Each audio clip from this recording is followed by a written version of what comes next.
नमस्कार दोस्तों, the education power channel पर आप लोगों का स्वागत है। दोस्तों, आज के वीडियो में हम लोग बात करेंगे जो शिक्षा विभाग के द्वारा एक पत्र जारी किया गया है 15 सितंबर को, उसके बारे में चर्चा करेंगे। दोस्तों, जैसा कि आप देख पा रहे होंगे, अपर मुख्य सचिव जो हैं शिक्षा विभाग के, उन्होंने लिखा है सभी जिला शिक्षा पदाधिकारी को। विषय है विद्यालय निरीक्षण अनुश्रवण के संबंध में। जैसा कि आप सभी जानते हैं, पहले से विद्यालय का निरीक्षण अनुश्रवण किया जा रहा है, उसी के रिगार्डिंग दिशा निर्देश जारी किया गया है। दोस्तों, प्रसंग दिया गया है अपर मुख्य सचिव शिक्षा विभाग का पत्रांक 10 दिनांक 20 फरवरी 2025। इसके रिगार्डिंग जो 20 फरवरी 2025 को एक पत्र आया था, उसका प्रसंग दिया गया है। उपर्युक्त विषय के संबंध में कहना है कि विद्यालय के नियमित अनुश्रवण का उद्देश्य है कि प्रत्येक सरकारी विद्यालय का निरीक्षण नीतिगत मानक के अनुरूप हो तथा विद्यालय के संचालन में किसी प्रकार की कठिनाई हो तो अनुश्रवण के माध्यम से उसे ठीक कराया जाए, ताकि अध्ययनरत बच्चों के विद्यालय में उचित शैक्षणिक वातावरण का निर्माण कर गुणवत्तापूर्ण शिक्षा उपलब्ध कराई जा सके। यानी विद्यालयों का जो है नीतिगत मानक रूप से उसका अनुश्रवण करना है। यदि कहीं पर किसी प्रकार का कमी होता है तो उसको सुधारा जा सके।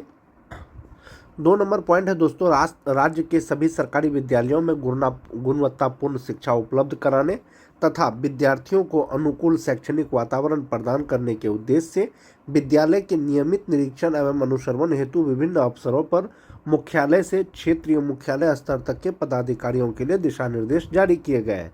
यानी विद्यालयों का निरीक्षण के लिए इससे पहले भी दिशा निर्देश जारी किया गया है। प्रसंगाधीन पत्र द्वारा पूर्व में निर्गत निर्देश में निम्न रूप से आंशिक संशोधन किया जाता है। यानी पहले जो पत्र जारी किया गया था उसमें संशोधन किया जा रहा है। क्या संशोधन किया जा रहा है? मुख्यालय स्तर के पदाधिकारी को जो क्षेत्र में विद्यालयों के निरीक्षण हेतु जाएंगे, उनके लिए निरीक्षण हेतु विद्यालय की सूची कमांड एवं कंट्रोल सेंटर मुख्यालय द्वारा तथा क्षेत्र निरीक्षी पदाधिकारियों के लिए विद्यालयों की सूची जिला शिक्षा पदाधिकारी द्वारा निरीक्षी पदाधिकारियों को उपलब्ध कराई जाएगी।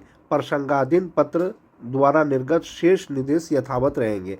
यानी कमांड एंड कंट्रोल के द्वारा दोस्तों स्कूल का सूची दिया जाएगा।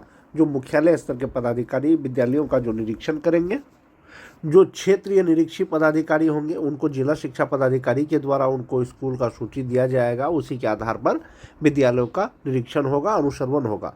4 नंबर में है कि अतः उपर्युक्त विषय के आलोक में अपेक्षा की जाती है कि विद्यालय निरीक्षण के लिए सभी संबंधित पराधिकृत पदाधिकारी विद्यालय निरीक्षण, अनुश्रवण एवं निर्धारित लक्ष्य प्राप्ति हेतु निरीक्षण कार्य को गंभीरता एवं प्राथमिकता के साथ करेंगे। जैसा कि आप देख पा रहे होंगे, 15 सितंबर को यह पत्र जारी हुआ था दोस्तों। 20 फरवरी के जिस पत्र का प्रसंग दिया गया है वो पत्र है दोस्तों। डॉक्टर एस सिद्धार्थ जो उस समय के अपर मुख्य सचिव थे, उनके द्वारा लिखा गया था सभी जिला शिक्षा पदाधिकारी को। और उस पत्र में कहा गया था कि महाशय, उपर्युक्त विषयक विभागीय पत्रांक दिनांक 6/6/2024 द्वारा राज्य के सभी सरकारी विद्यालयों में गुणवत्तापूर्ण शिक्षा उपलब्ध कराने के उद्देश्य से विद्यार्थियों को उचित शैक्षणिक वातावरण सुनिश्चित करने के लिए विद्यालय निरीक्षण हेतु दिशा निर्देश निर्गत किए गए हैं। यानी जो विद्यालय का निरीक्षण किया गया है वो 6 जून 2024 को इसके रिगार्डिंग दिशा निर्देश जारी किया गया था। इसी क्रम में सरकारी विद्यालय के निरीक्षण हेतु नया प्रपत्र विभागीय पत्रांक 74 दिनांक 15 जनवरी 2025 द्वारा विद्यालय के निरीक्षण प्रतिवेदन विहित प्रपत्र में भरकर स्कैनिंग कर इस शिक्षा कोष पर अपलोड करने हेतु दिशा निर्देश संशोधित किया गया है। यानी जो नया प्रपत्र जारी हुआ था दोस्तों विद्यालय निरीक्षण का, उसको भर करके इस शिक्षा कोष पर अपलोड करना है। उक्त क्रम में शिक्षा विभाग के सभी कार्यालयों में पदस्थापित सभी पदाधिकारियों एवं कर्मियों को विद्यालय अनुश्रवण की जिम्मेवारी दी गई है। यानी सभी कर्मियों को जो है अनुश्रवण या निरीक्षण की जिम्मेवारी दी गई है। जिला शिक्षा कार्यालय में कार्यरत संविदा पदाधिकारी कर्मी या बाह्य स्रोत से कार्यरत कर्मी से प्राप्त निरीक्षण प्रतिवेदन की समीक्षा के क्रम में पाया गया कि इसके द्वारा निरीक्षण प्रतिवेदन में अंकित किए गए डाटा लगभग फर्जी है। यानी जो संविदा कर्मी है या जो आउटसोर्सिंग कर्मी के द्वारा जो विद्यालय का निरीक्षण किया जा रहा था या किया गया था, उसमें फर्जी है। जब स्थानीय जांच की गई तो निरीक्षण प्रतिवेदन और स्थल स्थिति में बहुत भिन्नता थी। उनके द्वारा अपने कार्यों के निर्वहन में भी सचेतता एवं संवेदनशीलता की कमी पाई गई। यानी जो संविदा कर्मी थे और जो आउटसोर्सिंग एजेंसी के द्वारा जो बहाल कर्मी के द्वारा विद्यालय का निरीक्षण किया जा रहा था या किया गया था, वो वास्तव में जो है वो सही नहीं था। उनके द्वारा कर्तव्य के निर्वहन में भी सचेतता एवं संवेदनशीलता की कमी पाई गई। अब उसमें संशोधन किया गया था दोस्तों कि किनके द्वारा निरीक्षण किया जाएगा, किनके द्वारा निरीक्षण किया जाएगा। तो इसमें कहा गया कि निरीक्षण की गुणवत्ता तथा उपयोगिता बढ़ाने हेतु निरीक्षण व्यवस्था में बदलाव करने का निर्णय लिया है। अब यह निर्णय लिया गया है कि अल्प अवधि संविदा पर नियोजित या आउटसोर्सिंग के माध्यम से नियोजित किसी भी कर्मी के माध्यम से विद्यालयों का निरीक्षण नहीं किया जाएगा। निर्णय लिया गया कि संविदा कर्मी या आउटसोर्सिंग एजेंसी से बहाल कर्मी के द्वारा विद्यालय का निरीक्षण नहीं कराया जाएगा। अब सिर्फ शिक्षा विभाग एवं बीईपी के निम्नलिखित नियमित पदाधिकारी ही विद्यालयों का निरीक्षण करेंगे। तो विद्यालय का निरीक्षण कौन करेंगे? जो शिक्षा विभाग और बीईपी के नियमित पदाधिकारी है वही करेंगे।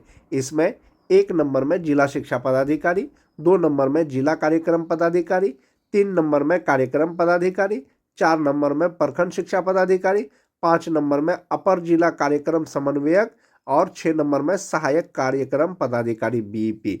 यानी ये कुल 6 प्रकार के पदाधिकारियों के द्वारा विद्यालय का निरीक्षण किया जाएगा। 25 फरवरी के ही पत्र में दोस्तों दिया गया है कि किन विद्यालयों का निरीक्षण किया जाएगा। जिन विद्यालयों का निरीक्षण किया जाना है उसका चयन प्रत्येक निरीक्षण हेतु निर्धारित दिन अपर मुख्य सचिव के द्वारा किया जाएगा। मतलब विद्यालय का चयन अपर मुख्य सचिव के द्वारा किया जाएगा। इसमें संशोधन कर दिया गया है दोस्तों। अब कमांड एवं कंट्रोल रूम के द्वारा जो है, कमांड एंड कंट्रोल के द्वारा विद्यालयों का चयन किया जाएगा। इन विद्यालयों की सूचना 1 दिन पूर्व रात्रि 9 बजे मोबाइल पर अपर मुख्य सचिव कार्यालय के माध्यम से भेजी जाएगी। सूचना के आधार पर अगले दिन संबंधित पदाधिकारी विद्यालय निरीक्षण के लिए प्रस्थान करेंगे एवं विभाग या पत्रांक 76 दिनांक 6 जून 2024 में दिए गए दिशा निर्देश के आलोक में निरीक्षण करेंगे तथा विद्यालय निरीक्षण से संबंधित जो प्रतिवेदन है उसको ई शिक्षा कोश पर अपलोड करेंगे। और ये 20 फरवरी का पत्र था दोस्तों। और इसमें इसके लिए जो प्रपत्र निरीक्षण प्रपत्र दिया था वो अनुलग्न को इस प्रकार का है कि भरना है, जैसे यूडाइस हो गया, जिला, प्रखंड हो गया, विद्यालय हो गया, वर्ग हो गया, कहाँ से कहाँ तक है, कमरों की संख्या कितनी है, ये फॉर्मेट भर करके जो है इस शिक्षा कोश पर अपलोड करना था।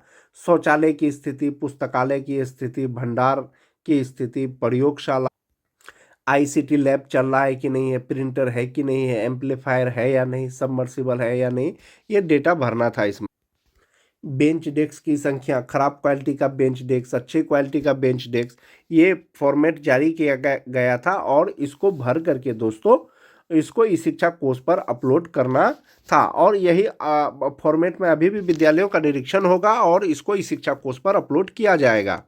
मोस्ट इम्पोर्टेंट दोस्तों, जो FLN किट है, बच्चों को पढ़ाने के लिए, सिखाने के लिए जो FLN किट दिया है उसका प्रयोग शिक्षक के द्वारा किया जा रहा है कि नहीं किया जा रहा है। रजिस्टर के अनुसार बच्चों का जो नामांकन है वो कितना होगा, उपस्थिति कितना है, यूनिफॉर्म में कितने हैं, नॉन यूनिफॉर्म कितने हैं, परीक्षा देने वाले कितने हैं, ये रजिस्टर के आधार पर नामांकित बच्चों का संख्या इस पे लिखना है। तो इस प्रकार से दोस्तों 20 फरवरी को जो दिशा निर्देश जारी किया गया था, जो प्रपत्र जारी किया गया था निरीक्षण प्रपत्र, वही निरीक्षण प्रपत्र में अभी भी विद्यालयों का निरीक्षण अनुश्रवण किया जाएगा और इसको ई शिक्षा कोश पर अपलोड किया जाएगा। अभी के जो शिक्षा विभाग के अपर मुख्य सचिव हैं उनके द्वारा ये दिशा निर्देश, ये पत्र जारी किया गया है दोस्तों 15 सितंबर को सभी जिला शिक्षा पदाधिकारी के लिए। आज के वीडियो में दोस्तों बस इतना ही। धन्यवाद।